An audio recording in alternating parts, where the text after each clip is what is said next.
Now that I've finished building the major structures that go on the shelter deck, it's time to start looking at the many smaller fixtures that go on this area of the ship. In today's video, I'll be installing the cable spools, mushroom vents, and the very many ammunition lockers. In previous videos, and you would have to go back quite a long way to see it, I prepared all the cable spools and mushroom vents. So all I need to do before installation in this video is construct the ammunition lockers. Since I will be replacing all of the ammunition lockers with photo etch, that means I have a lot of photo etch to fold. There are 4 different types of ammunition lockers to fold. These are not direct replacements for any part in the kit. They're small ammo boxes that can be placed in a few locations where there were molded hatches in the deck that should actually have been ammo boxes. These ammunition lockers will be placed next to the Vickers machine guns and on the top of the aft superstructure. After removing the photo etch from the fret and doing some light touch-up with file, the sides are folded into position. These boxes aren't enclosed on all sides, the bottom is left open. That does make them marginally quicker to fold. You don't have to fold over that bottom plate to fully enclose them. However, these are the smallest of the ammunition boxes that I will be building, and they have little openings on the side that I need to be careful not to clog up with glue. Their small size and these holes make them, I suppose, the trickiest of the 4 ammo boxes to fold and glue together. Nevertheless, it is just a box, so it's not really all that difficult. For all of these boxes, once the sides are folded into position, I glue them together using extra thick super glue. Since I have a lot of boxes to build and I want the glue to set very quickly, I apply super glue accelerator. Next, I am going to fold the short but deep ammunition lockers. These are direct replacements for plastic component E25. They have provided 8 photo etch sets, however I don't need that many. In fact, for all of these ammunition lockers, I don't need as many photo etch components as are provided. But I'm still going to build all of them.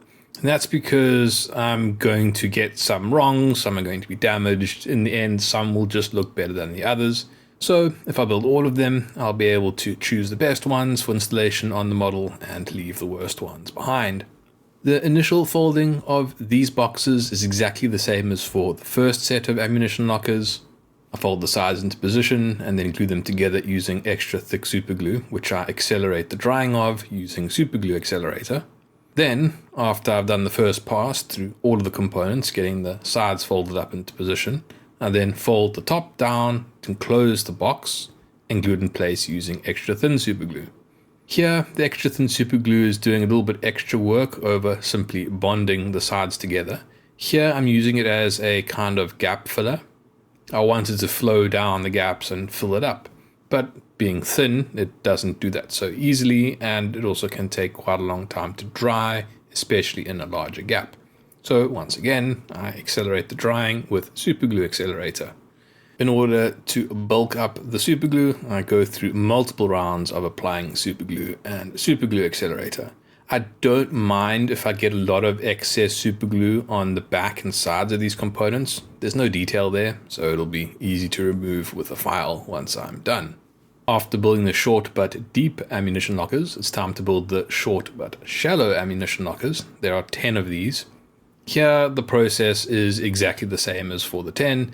It's just that these components have a slightly different dimension. So, once again, tack in place with extra thick super glue, close the top, bond with layers of extra thin super glue and super glue accelerator, then use a file to sand off the excess super glue. Finally, the last type of ammunition locker. These are the biggest of the 4 varieties. They are also the most common of the 4 varieties. I'm going to be building 37 of these. Once again, I don't need 37, I don't even need 30, I think I need about 28 of them, but I want to make sure that I get the best ones on the model. The only saving grace about these lockers is that they are bigger, which does make them a little bit easier to handle. Nevertheless, this was an incredibly tedious process. In total, I spent around 6 hours simply building all of these boxes. I built 65 ammunition lockers. But that is all done now, and as tedious as building these lockers was, the installation is enjoyable. After completing the marathon ammunition locker construction, they can all be painted. Since there is a lot of bare photo etch here, I'm going to first prepare all of these lockers by spraying them with metal primer. Metal primer will help the color coat stick to the photo etch. Once the metal primer has dried, all of the lockers are sprayed in XF53. This is the color that I'm using to represent Hood's superstructure. This is the point where construction becomes enjoyable. While constructing each individual locker is very tedious, rapidly painting them all with the airbrush is very satisfying. Once the paint has dried, I then get to do something even more satisfying than the painting, and that is the installation. The first thing that I'm going to do is remove all these additional structures that I have not glued to the deck. This is where having these components loose is very helpful. It allows me to access the deck without having to worry about damaging anything. And then I need to make some modifications. Before starting this video, I had another read through the guide for this kit from the HMS Hood Association, and I saw that I'd missed a few modifications that need to be made to the Splinter shields on the shelter deck. None of it is very complicated. It's essentially this shielding here around one of the UP launchers. Here, the shield needs to be angled more forward. A small section of the Splinter shield needs to be filed down to the aft of the placement. That is easily achieved with a bar file. In addition to that Splinter shield, a minor modification needs to be made to the forward side of the Splinter shield for the 5-inch guns. Here it needs to be angled up slightly. So I cut sections of styrene stock using the chopper. I then apply Revell Contactor Professional to the top of the Splinter shield and attach the angled section of styrene stock. Once the glue has dried, I apply plastic putty to the surface, and then once the putty has dried, I remove the excess using a bar file. To finish the modification, I brush paint the Splinter shield with XF53. Now for the main event, the installation of all these fixtures. Before I go about gluing anything down, I like to place all of the components loose, just to make sure that I have the right number and everything goes where I think it would go. I don't want to have the situation where I've started gluing down components and then I realize there's an issue, and then that causes me to have to relocate components that I've already glued down, or being forced into a situation where I have to accept the location of a component that I've already glued down. I started by placing the mushroom vents, and I discovered that I actually hadn't prepared enough of them. All the way back when I prepared them, I must have counted incorrectly, and I was one short. Fortunately, there were more of these mushroom vents on the sprue, so I just cut another one off and painted it. Next, I place the cable spools. In the base kit from Trumpeter, there's only one type of cable spool. It's these smaller ones. But in the Photo Etch upgrade kit, there are two types, the small ones and then these 4 larger ones. I went and looked around a bit, also looked at World of Warships just to see what kind of cable spools they have on their in-game model. And I could see that some of these small ones can be replaced with these larger variety.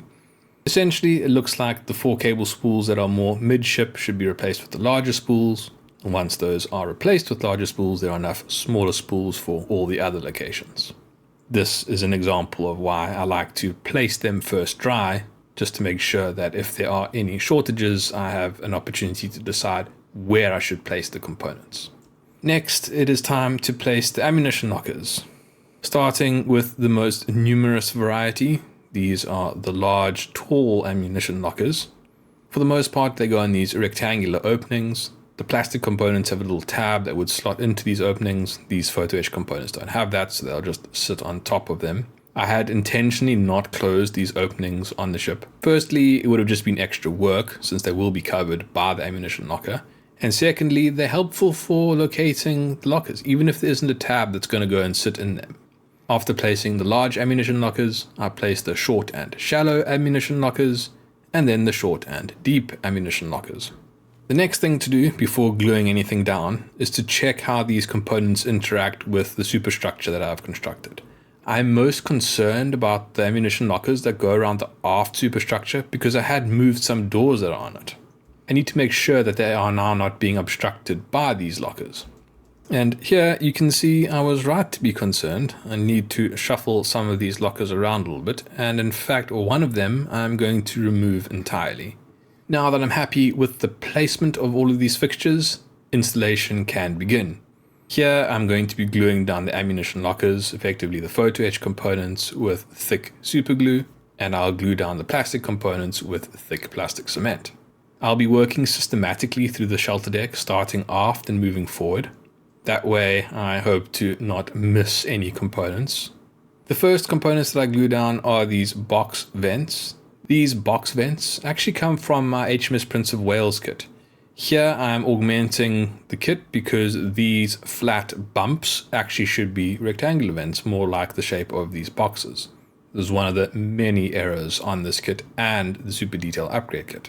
Next I remove and place a mushroom vent, then 3 small cable spools, followed by the first of the very many ammunition lockers.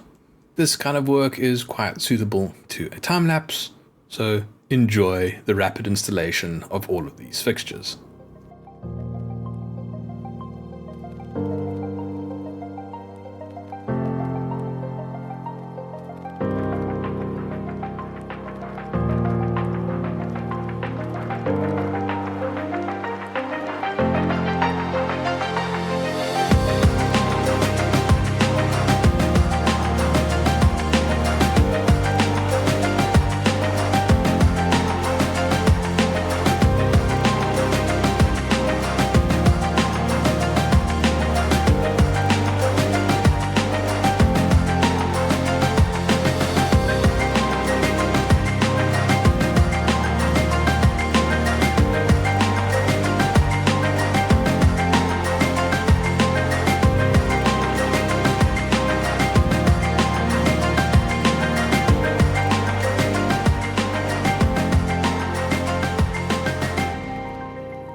That is it for this round of placing deck fixtures. In the next video, I'll be moving off of the shelter deck and I'll be working on placing more fixtures on the forecastle deck and the quarter deck.